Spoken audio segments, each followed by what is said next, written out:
Hallo daar en baie welkom by Kersondermere se Bybelskool oor die boek Handelinge. Hierdie is 'n groot voorreg om juis in hierdie tyd van die jaar en in hierdie week met die boek van Handelinge af te skop. Want môre is Hemelvaart. Wat 'n groot voorreg om te begin met hierdie groot storie oor die kerk, wat juis begin het ook met Jesus se hemelvaart, die uitstorting van die Gees, die werking van die Gees, deur die lewens van gelowiges. Lukas het in sy evangelie die lewe van Jesus en die impak van Jesus se lewe, die verhale van Jesus, die optredes van Jesus, die boodskap van Jesus en die Gees se werking ook saam met Jesus in die wêreld, het hy beskryf. In Handelinge beskryf hy die Gees se werking saam met die gelowiges in hierdie wêreld, die gelowiges wat Jesus se werk voortsit, Jesus se boodskap uitleef.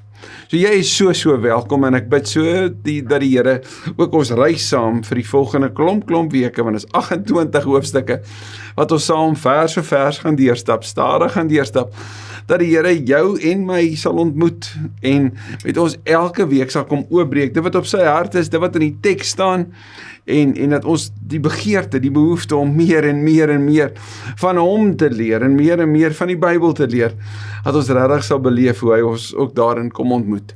As jy dalk vir die eerste keer vandag by ons inskakel, wil ek vir jou net uitnooi, hier is die uitnodiging, hierdie notas voor my, hier sê geweldige klomp, om nou eerlik te sê, ek dink daar's 2300 voetnotas deur die Handelinge boek, wat jy sou kon naslaan, wat jy sou kon nagaan, en die notas is vir jou beskikbaar, so stuur net my e-pos, en ek sal dit graag met jou deel, en as dit vir jou van waarde is, asseblief neem die vrymoedigheid en deel dit met ander, dit is 'n groot voorreg. Kom ons bid saam en kom ons bid met verwagting en sê vir die Here ook vandag wat op jou hart is in hierdie nuwe studie, hierdie nuwe boek, ook in hierdie tyd van die jaar. Heilige Here, U ken my. U ken my storie. U weet wat op hierdie oomblik in my lewe aangaan, wat in my gedagtes heers. U weet, Here, wat 'n honger ek het, watter honger ek het vir U woord en vir meer van U. U weet presies hoekom ek vandag die tyd gemaak het hiervoor. Dankie dat U my kom ontmoet. Dankie dat U deur die woord ook vir my gaan leer en gaan vorm, ook deur hierdie baie belangrike boek. Ook in hierdie tyd van die jaar en in hierdie tyd van my lewe, hierdie seisoen van my lewe. Here, ons beleef al hoe meer dat soos wat U ons lei en ons die grootheid van U werk ontdek, dat U regtig betrokke is in die daaglikse van ons lewe, in die elke dag, in die elke seisoen. So hierdie is nie toevallig nie, en hierdie tyd saam met U, hierdie oomblik saam met U, is 'n een keer in 'n leeftyd geleentheid. Mag ons dit aangryp met alles in ons, want ons gaan hierdie dag nooit weer kry nie. In Jesus se naam. Amen. Handelinge 1, die opskrif, en ek lees die 83 vertaling, die belofte van die Heilige Gees. My eerste boek Theophilus het ek geskryf oor alles wat Jesus gedoen en geleer het van die begin af tot op die dag van sy hemelvaart. Belangrik hierin is dis 'n verwysing na die Lukas Evangelie. Theophilus, wat letterlik in die Grieks beteken vriend van God, was 'n Romeinse weldoener gewees wat waarskynlik die finansiële ondersteuning vir Lukas gebied het, sodat hy al hierdie navorsing ook kon doen. Hy het in die Lukas Evangelie, soos wat hy dit ook nou hier sê, alles gaan neerpen, hy het gaan navors. Hy het die historiese gegevens rondom Jesus se bediening en dit wat Jesus gedoen het, het hy gaan navors, sodat hy hierdie baie breedvoerige, intense evangelie oor 24 hoofstukke ook neergepen het. Nou sê hy, voordat hy in die hemel opgeneem is, het hy deur die Heilige Gees bevele gegee aan die manne wat hy as apostels uitgekies het. En hierdie baie kort inleiding kom sê eintlik vir ons, dis waaroor hierdie boek gaan. Die werk van die apostels en die Heilige Gees se werk in hulle en deur hulle. So Jesus se werk voortgesit deur hierdie manne wat as apostels, en die woord apostolos se verwysing is die woord boodskapper. So hulle wat kom vertel, moet gaan vertel van wat? Van dit wat Jesus kom doen het toe hy op aarde was. So dis die verhaal en dis wat gaan gebeur ook as agtergrond wat Theophilus ook nou gaan lees. Na sy dood het hy aan hulle met baie onbetwisbare bewyse ook getoon dat hy lewe. Nou hierdie lees ek en jy vinnig en dan gaan ons graag aan, nê? Want dit is 'n verhalende teks en 'n verhaal lees jy so in een en dit is waar. Maar as ons bietjie aandag gee, ons bietjie stop, dan sal ons baie vinnig agterkom dat hierdie inleidende sin is die kruks van die evangelie. Gaan lees gerus Paulus se verduideliking hiervan en sy beskrywing hiervan in 1 Korintiërs 15. Die hele belydenis dat Jesus die Here is, staan en val by hierdie groot realiteit, dat hy die dood uit opgestaan het. En Lukas kom sê baie vinnig vir Theophilus, op baie onbetwisbare bewyse het hy bewys dat hy lewe. Nou hoe sou dit wees? Wel, Jesus het op verskillende geleenthede, met verskillende hoeveelhede mense, het hy tyd gespandeer. Hy het op die Emmausgangers daar in Lukas 24, saam met 'n man en waarskynlik sy vrou, geloop en gesels. Hy het saam met hulle brood gebreek. Daar in Johannes 21 is hy die een wat 'n visbraai reël op die strand. Weereens eet hy, gesels hy, deel hy. Ons sien in Johannes 20 dat hy inkom, weet, en skielik tussen hulle verskyn met sy woorde vrede vir julle. 8 dae later doen hy dit weer. So Jesus is in, hy verskyn en dan beweeg hy weer weg. Dan is hy weer op 'n ander plek. Maar die hele tyd die beweging terug na Galilea toe, wat hy gesê het, hy sy disippels ook hier neem en ontmoet, en dan uiteindelik op die Olyfberg, ook hierdie groot geleentheid wat ons dan as die Here wil, môre sal vier, die Hemelvaart, nê. In die loop van 40 dae het hy by verskeie geleenthede aan hulle verskyn, en met hulle oor die koninkryk van God gepraat. Jesus se begin, sy eerste boodskap, is bekeer julle want die koninkryk van God het naby gekom. Hy leer sy disippels bid in Matteus 6, in die Onse Vader, dat ons moet bid dat die koninkryk sal kom. En sy laaste woorde sê Lukas vir ons aan die disippels, sy laaste 40 dae, sy fokus, die tema was die Basileia to Theo, die koninkryk van God. Hy het met hulle daaroor gepraat. Dit neem ons terug net op hierdie belangrike van waarmee ek en jy moet besig wees. Wat vir ons op ons agenda moet wees elke dag, is laat die koninkryk kom, laat die wil geskied. So hy het met hulle daaroor gepraat. Terwyl hy 'n keer saam met hulle aan tafel was, en as jy die Lukas evangelie gaan lees, gaan jy sien, verskeie kere is Jesus aan tafel saam met mense. Dis die eet-evangelie, die tafel-evangelie, beskryf sommige dit as. En hier sit hy dit voort in Handelinge. Terwyl hy 'n keer saam met hulle aan tafel was, het hy hulle beveel, moenie van Jerusalem af weggaan nie, maar bly wag op die gawe wat die Vader beloof het, soos julle van my gehoor het. En ons gaan in hoofstuk 2 en verder sien, hoekom dit so belangrik was vir hulle om te bly, om te wag. En hier kom sê Lukas vir ons, Jesus het gesê, daar kom 'n geskenk, 'n gawe, wat die Vader beloof het. Gaan lees gerus Johannes 14, 15, 16, oor die Heilige Gees en wat Jesus daar sê, en wat die Gees ook kom doen. Die belangrike is, bly wag. Nou hierdie wag is 'n beeld wat vanuit die Ou Testament so deel was van die taal ook, wat die Jode en dan veral dan hierdie disippels, die apostels, moes ken. Want en as jy weet, julle krag, sê Jesaja 30, lê in stil wees en rus. Vir die wat op die Here wag, gee 'n nuwe krag. So wag op die Here Israel, wag op die Here, en nou weer wag, en kyk bietjie Psalm 130, jy sal meer daarvan sien. So die belangrike is, wag soos ek vir julle gesê het. Gaan wag. Johannes het wel met water gedoop, maar julle sal binne 'n paar dae met die Heilige Gees gedoop word. Dis waaroor die evangelies praat. Hulle het oor Johannes gepraat, oor Johannes, en al 4 evangelies is ons van Johannes die doper wat gedoop het, sy verwysing na Jesus, en die belangrike, die onderskeid, behalwe dat hy nie werd is om Jesus se skoene los te maak nie, die werk van 'n slaaf nie, sê hy, daar's iets anders aan Jesus. Hy is die lam van God wat die sonde wegneem, en hy is die een wat nie met water net gaan doop nie, maar met die Gees. En hier kom herinner Lukas ons aan daai baie groot vertelling, dat Jesus jou gaan doop met die Gees. En hierin, die uitstorting van die Gees, wat kom in hoofstuk 2, beskrywing van die doop met die Gees, die inwoning van die Heilige Gees. En belangrik, elke gelowige ontvang dit. Ons sal later by Paulus hoor dat die wat bely dat Jesus die Christus is, hulle doen dit deur die werking van die Gees. Niemand kan dit sê dat Jesus die Here is sonder die Gees nie. So bewys van die werking van die Gees in jou lewe is daai belydenis. So hier is die ding, onthou die Heilige Gees kom en jy moet wag daarvoor. Toe hulle keer weer bymekaar was, het hulle vir Jesus gevra, Here, is dit nou die tyd dat u die koninkryk vir Israel weer gaan oprig? Ai, en as ek en jy hierdie lees, dan lees ons dit weer eens net in die verhaaltrend, né? Maar in die taal van Handelinge, sou mense kon sê, ag nee, kerels, het julle dit tog nie besef nie, het julle tog nie gehoor nie, luister julle nie na wat Jesus sê nie? Hulle is so gefokus op die nou, op die dringende, ons het nog die hele tyd verwag, u koninkryk gaan kom, ons het verwag, u gaan hierdie Romeine omvergooi, u het nou uit die dood uit opgestaan, so gaan dit nou wees. En hier staan die antwoord wat Jesus gee. En verlede jaar kan ek onthou van bekende evangeliste, mense in die wêreld wat gesê het, maar onthou, die wederkoms is nou, die wederkoms is hier, die wederkoms gaan gebeur. En ja, ek dink daar's 'n dringendheid wat in almal van ons harte moet leef oor die verwagting van die wederkoms, soos wat Openbaring 22 ook sê, dat ons daarmee sal leef.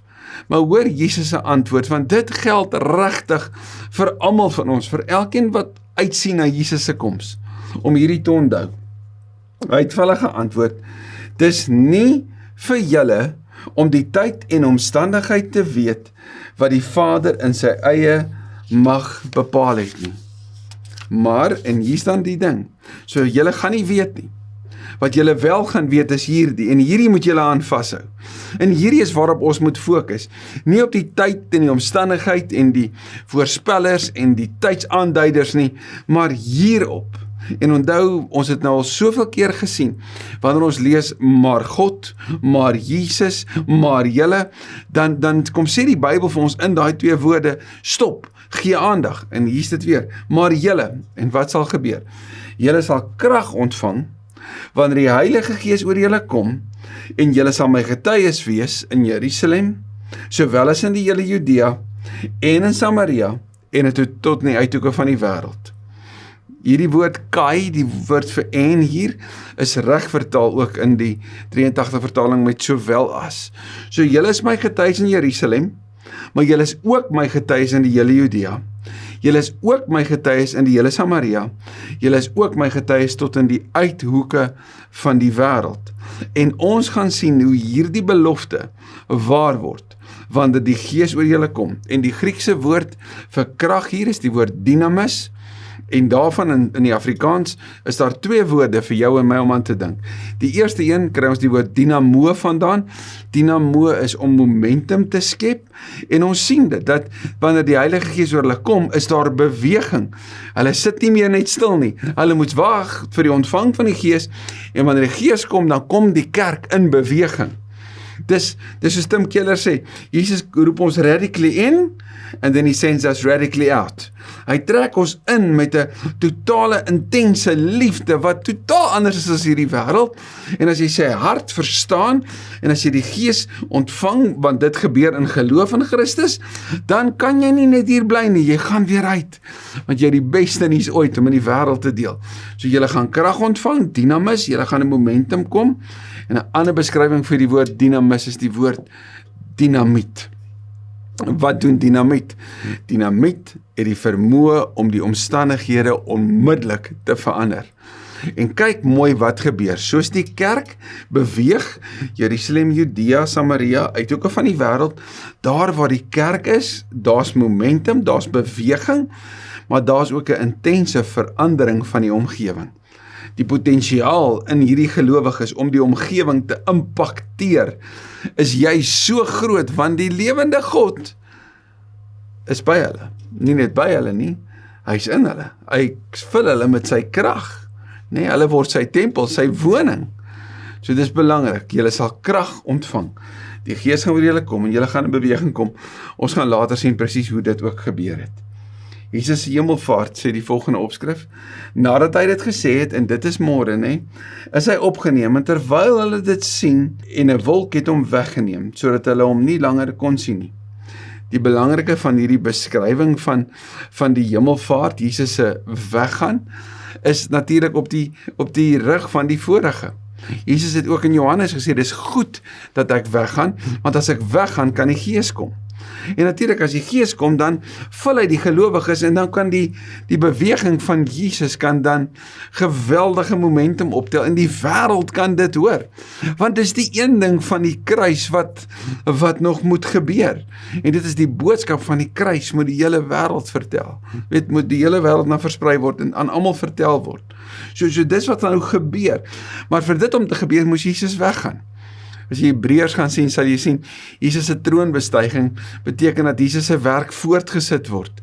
Hy het werk in die hemel wat hy gaan doen, hy gaan intree as ons hoëpriester, as ons middelaar, maar hy neem ook die plek van gesag, Openbaring 4 en 5, hy neem die plek van gesag langs die Vader in, want hy is die Seun van God, hy is verhewe, hy verdien dat ons moet onthou, dat elke knie sal buig en elke tong gaan bely, hy is die Here, nee, hy is God. En saam met dit, met Jesus se troonbestuiging, met Jesus se hemelvaart, kom die Gees naby en gaan hy nou werk deur die lewens van gelowiges. So dit is Lukas se beskrywing hiervan in hierdie groot gebeurtenis. Belangrik ook, daar was getuies daar by die Olyfberg en nog 'n ding, hierdie beskrywing van 'n wolk is die beskrywing van God se teenwoordigheid. Jy onthou Moses wat die berg op was, jy onthou God wat by wyse van 'n vuurkolom en 'n wolkkolom hulle gelei het in sy teenwoordigheid. So die wolk is die heeltyd 'n beskrywing van God se teenwoordigheid. So Jesus wat met 'n wolk ingaan en van hulle weggaan, is Jesus wat sy goddelike posisie inneem. Dis die beskrywing hiervan. Jesus wat heers en dan die Gees wat oor hulle dan sal kom. Terwyl hy weggaan, het hulle nog stip na die hemel gekyk. En toe daar skielik 2 mans in wit klere by hulle gestaan. Nou hierdie 2 mans het ek en jy nou al gesien by die opstanding, nee, in die graf was hulle daar, maar ons weet ook engele was teenwoordig by Jesus se geboorte, en elke keer wanneer engele daar is, kom sê dit vir jou en my iets bonatuurliks is aan die gebeur. So daar's engele wat teenwoordig is, en die gaan nou vir hulle sê, en nou weet ons vanuit die Ou Testament, die getuienis van 2 of meer, bevestig dat dit wat hulle hoor, waar is. Die sê toe vir hulle, Galileërs. Onthou jy wat het Jesus vir hulle gesê, hy is op pad Galilea toe. Galileërs was juist bekend gewees uit die wêreld waar hulle groot geword het. Dit is ook bekend gewees in die manier van hulle uitspraak, en is 'n beskrywing van Jesus se volgelinge, die mense wie hy gekies het en aangestel het, die apostels. Galileërs, waarom staan julle so na die hemel en kyk? Hierdie Jesus wat van julle af na die hemel toe opgeneem is, sal net so terugkom, soos julle hom na die hemel toe sien opgaan het. Weereens in Lukas lees ons hierdie en ons beweeg vinnig aan, maar kyk mooi, wat sê Lukas hierdeur vir ons?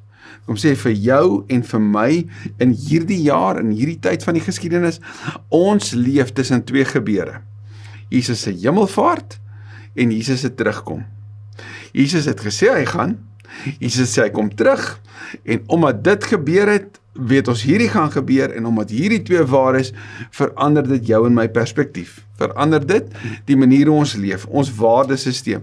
Dit verander die lens waarmee ons na hierdie wêreld ook kyk. Hy kom weer terug. Openbaring 22 sê, hy kom gou. Judas se opvolger, vers 12. Daarna het hulle na Jerusalem toe teruggegaan van die berg af. Dit is die Olyfberg, vlak by die stad, 'n Sabbatsreis ver. Ons lees van Sagaria 14, in Sagaria 14 vers 4, dat die dag van oordeel sal kom op die Olyfberg. So as Jesus terugkom, kom hy Olyfberg toe. En dan is dit die dag van die groot oorwinning, maar ook die dag van die oordeel oor die ongelowiges. So hulle is terug na die stad toe. In die stad aangekom as hulle na die bovertrek toe, waar hulle gewoonlik vertoef het. Belangrik dat Lukas reg in die begin vir ons kom sê, die aanvanklike byeenkoms vir die kerk was huise gewees. So huise en huisgeloof of geloof vanuit die huis is hoe die kerk gefunksioneer het. Van hier af vorentoe tot op 'n stadium waar die kerk so groot geword het dat groter spasie nodig was huise die plek gewees waar hulle bymekaar gekom het, en steeds vandag nog is huise die plek waar die geloof eerste gevorm moet word, nie waar nie. Dit was Petrus en Johannes, Jakobus en Andreas, Filippus en Thomas, Bartolomeus en Matteus, Jakobus seun van Alfeus, Simon die Zeloot en Judas seun van Jakobus. Interessant, dat van hier af vorentoe, en ons lees dit ook in die evangelies, word Petrus se naam altyd genoem, eerste in die lys van die disippels, van die apostels. En wie se naam was altyd laaste genoem? Jy's reg, Judas Iskariot, nê? En nou ontbreek hy, want hy's nie meer daar nie. Hulle het almal eensgesind volhard in die gebed, saam met 'n aantal vroue, onder wie ook Maria, die moeder van Jesus, sy broers was ook by. Weereens vinnige kort detail wat Lukas vir ons gee, maar stop net. Een belangrike ding, hierdie disippels wat ons in Johannes 20 gehoor het, Jesus het gesê, wanneer hy daar kom, vrede vir julle, hulle is steeds by mekaar. Hierdie disippels is in die bovertrek, daar waar hulle laas 'n maaltyd 40 dae terug gehad het, saam met Jesus, 'n maaltyd wat hulle lewe vir altyd verander het, die maaltyd wat wys op Jesus, die maaltyd wat die Nuwe Testament aankondig. Hulle is weer by mekaar, ons sien hulle is eensgesind, so hulle is een van hart, hulle is by mekaar, en dis 'n biddende kerk. 'n Kerk wat by mekaar kom en bid. En ons sien dit ook wanneer Paulus byvoorbeeld vir Timoteus skryf, dan skryf hy oor 'n kerk wat bid, hy skryf dit vir Titus, 'n kerk wat bid, nê? Die belangrike daarvan. Maar verder hier is daar 'n paar ander wat deel is daarvan. Lukas noem vroue hier deel van dit.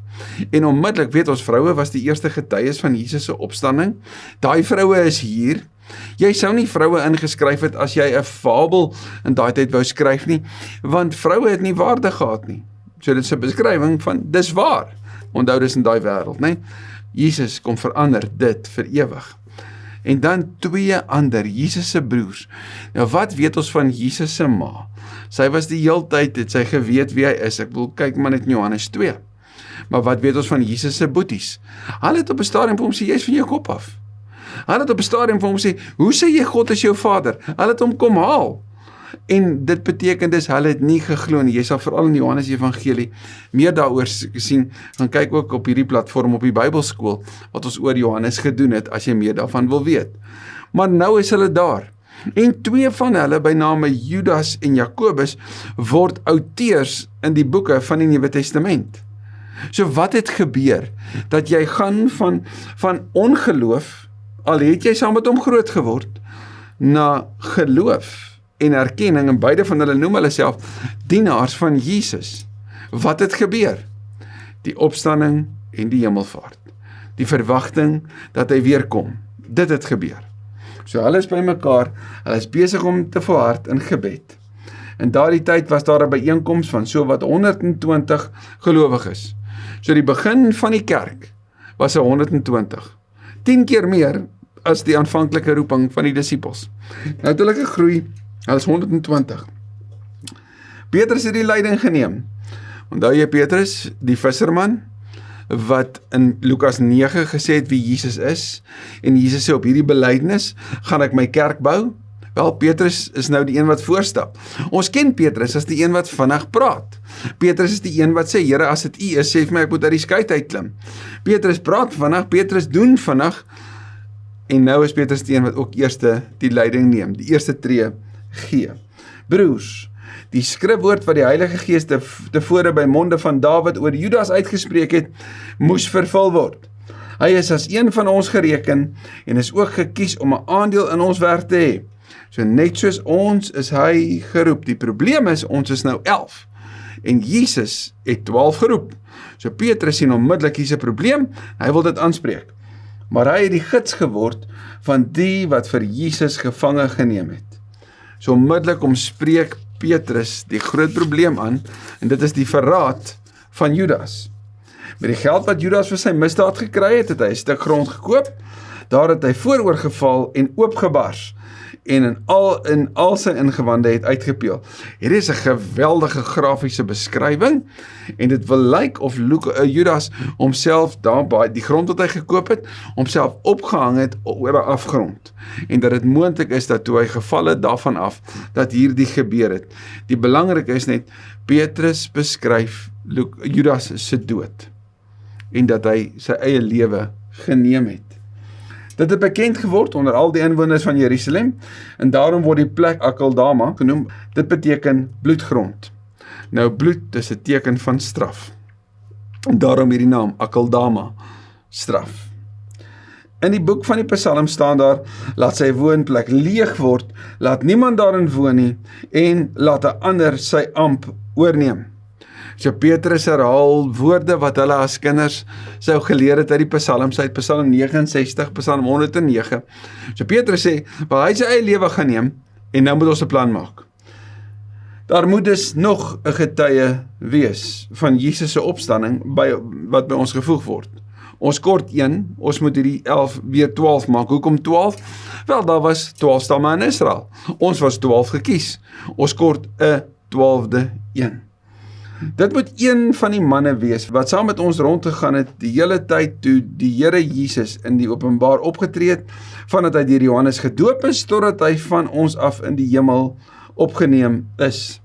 So die belangrike is, wat Petrus hier kom sê, is iemand wat Jesus se storie ken, iemand wat Jesus gesien het, wat saam met ons geleer het. Die fokus natuurlik baie sterk op die lering, en ons gaan dit in Handelinge ook sien, die belangrike vir die verkondiging van die woord. Dis altyd die woord eerste, en dan die res om dit. Die verkondiging van die woord, nee, totdat hy in die hemel opgeneem is. So iemand wat saam met ons hierdie storie deel, sodat ander wat op ons skouers kom staan later, wat nie hierdie storie gesien het nie, kan deel in die eenheid van die storie wat ons almal deel, want ons almal was eerste getuies daarvan. Gaan kyk 'n bietjie in Petrus se eie skrywe hieroor, in 1 Petrus en 2 Petrus, wanneer hy praat van ons wat self getuies. Hulle stel twee voor, Josef wat ook Barsabas of Justus genoem word, en Matthias. Interessant dat daar hierdie twee beskrywings was van Josef. Ek bedoel, dit beteken dus hy was iemand gewees wat Barsabas, wat beteken seun van die Sabbat wat natuurlik 'n rustig was, en Justus, wat 'n beskrywing is van regverdigheid. So hy is seun van die Sabbat, en hy's regverdig, en jy sou kon dink, hoor, maar hierdie man kwalifiseer. Nee, hierdie is die man wat gekies gaan word, en dan het hierdie ander beskrywing, Matthias, wat ook 'n bekende begrip, 'n naam vir daai tyd was. Maar die twee word dan gekies. En dan doen hulle wat 'n tipiese gebruik was wat ons in die Ou Testament sou sien. As jy onseker was oor iets en jy sou 'n besluit sou neem, gaan kyk 'n bietjie hoe die grond in die 12 stamme uitgedeel was, dan gebeur hierdie groot ding, naamlik jy trek loetjies. En die gelowiges het gebid, en dan bid hulle eers weer 'n Psalm 139, Here, U wat die harte van almal ken, wys die een aan wat U uit hierdie twee verkies het, om as apostel te dien in die plek van Judas, wat Judas leeg gelaat het, toe hy gegaan het na waar hy hoort. En dan, hoe glo hulle gaan die Here aanwys? Wel letterlik, hulle werp die lot. Hulle gee hulle oor aan die lot. Wat gaan gebeur nou? Hulle het geloot en die loting het vir Matthias aangewys. So is hy gekies as die 12de apostel. Natuurlik die belangrike is tot die Heilige Gees uitgestort sal word. En later gaan ek en jy leer van 'n ander apostel by name Paulus. En ons gaan self sien dat hy en Barnabas later ook as dit genoem word. Want sien, 'n apostel is 'n boodskapper. So hierdie is die volledige 12. Gaan kyk gerus na 1 Kronieke 26 vers 13 tot 16, Joshua 18 vers 6 en Spreuke 16:33 vir meer hieroor. Want wat sou gebeur het as hulle sou twee klippies in 'n houer sit, hulle sou dit skud en dit wat sou uitkom, sou hulle sê dit wys aan wie dit is. En so is Matthias toegevoeg. So Lukas begin met daar was hierdie groot gebeurtenis, Theophilus. Jesus is hemel toe. En die kerk, wel, daar's 12 leiers reg vir wat gebeur. En die Heilige Gees moet nog uitgestort word. Maar vir dit, volgende keer. Mag die Here vir jou en my net weer opnuut aangryp. Hierdie groot gebeurtenis. Jesus het opgestaan, Jesus het hemel toe gevaar, en dit het alles verander.